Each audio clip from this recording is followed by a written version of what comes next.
Hey guys, so last week I posted a video of a driving test in West Wickham. That was actually that was terminated by the examiner. And funny enough, as I posted that video on that same day, not knowing the matter had been escalated and the learner received a letter from DVSA. So in this video, I'll just read through that letter so that if you are having a test and you're struggling to contain your emotions and then you have an outburst, this is so that you know ahead what the consequences might be before you do that. So I'm just going to read through that quickly. So letter from DVSA dated date, and it says, "Dear so I'll skip the name. You attended West Wickham Test Center on 1st March 2024. I have received a report from the local driving test manager which states that you displayed serious unacceptable behavior by using abusive language towards your driving examiner and started to drive erratically after committing a dangerous fault. This was unacceptable and uncalled for." So, next line. DVSA have zero tolerance approach to abuse of our staff or premises. Due to your behavior, you will have to take future tests at a different test center to West Wickham. So the first consequence here is that the learner is no longer allowed to take her next or future, well, it says future test, not allowed to take future tests at West Wickham Driving Test Center. That's the first one. That's big, especially in this situation where it's difficult enough to find a driving test. To think now, if this test center, for example, was the closest to you, or if this test center was a test center where you've had all of your lessons because you live next to it, or because you've been preparing to have your test at that test center, then that means rule it out because you're no longer will be allowed to take any future tests at that test center. So that's the first repercussion. And then it says you will not be able to book or change any future appointments using our internet booking service and must instead contact our customer service line, or sorry, customer support line on the number. So apparently what this means is that she's not going to be able to book online for a future test, and she won't be able to make changes online. The reason being that, I'll read it so that you hear it from the host's mouth. So it says, this is because we need to check the availability of a senior examiner who will accompany any future tests. They will, I'll leave that to the last. So that means any next test she's gonna do, regardless what test center it is, she would need to have first the examiner, which is normal, and then another examiner behind, which is going to be a senior examiner. So this means a bigger problem. So, and that is why they are stopping her from being able to book any other test online, because they need to make sure not only is an examiner available, which would normally just be on the slot and you can pick it, but because our situation is different, they would have to then check to make sure that there is a senior examiner available. And trust me, as far as I know, I don't know how many senior examiners DVSA have at each test centers. So which means if you have 10 examiners at a test center, who knows, maybe just two of them are senior examiners. So that means forget about looking for third party companies to book your test, because that is out of the picture for her in this case. So it's a big deal. It is a very, very big deal now, because if this was 5 years ago, it wouldn't have been a problem. There's tests every, so worst case scenario, you might not be able to book a test for the next maybe 2 weeks because they need to check the this and that. But because availability at that point used to be so much, it wouldn't have been a problem. But now people are waiting like 3-4 months just to get a test. Then left alone in your case where you then need to do it on the phone. Getting them on the phone is one mission on its own, anyways. That's already one story. and then checking to make sure that there's a senior examiner available, it's another story. So that's the second one. Now the final one, which is it's the biggest part of it.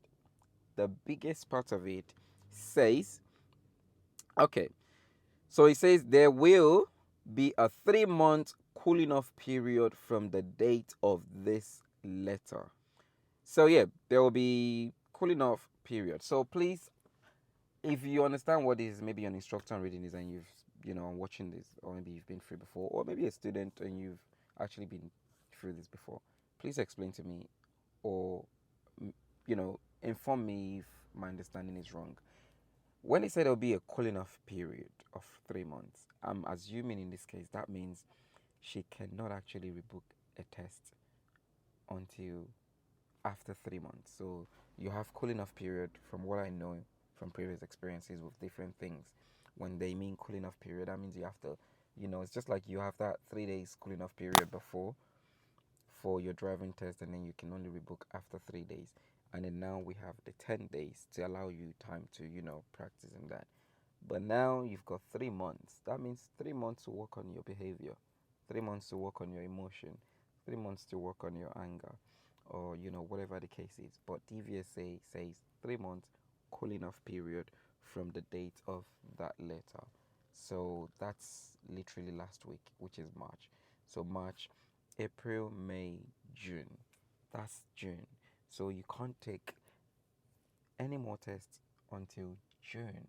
Now keep in mind that might even take as much as July or August, because if they can't find a senior examiner and you can't book it through third party companies and you can't even change, it's more serious than you may think, to be honest, because that means if DVSA manages to find you a test in July, and let's say you have a job interview and you have to cancel that test, you cannot just go online and log onto DVSA's website and change it.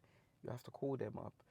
Then they have to look for another, which might be another month, because of looking for a senior examiner. So, but anyways, to wrap it up so that this doesn't go over 10 minutes, this is the situation, this is the repercussion. So please, please, please, please, please, please. And just, the last bit says, you should be aware that if you attempt to attend for a test without meeting the conditions noted above and below, your test will not proceed and you will lose your fee. And then it says the assessment of your driving will remain with the examiner conducting the test. So yeah, if you reach the required standard, you will pass. So yeah, I've seen that before. If you do the right thing, if you drive and all that, you will pass. No one is trying to fail you anything, and that wouldn't be a problem. Now, to answer a question someone asked on the comment from that video, what I would choose to do in this case, do I consider or do I not consider to continue teaching this person in this case? And at this point, I have decided that I would not be continuing.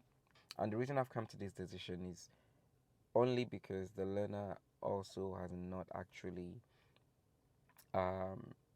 realized what she had done wrong.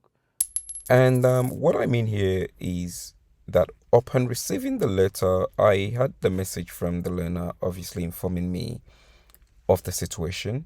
And the learner was more concerned about the statement in the letter that says that she was driving erratically, which clearly, if you watch the previous video, which was a driving test, that was the case, because I did mention that in that test. And I actually did mention that I was a bit worried at some point on how the learner was driving. So I pointed this out to the learner in text, so in response to that message.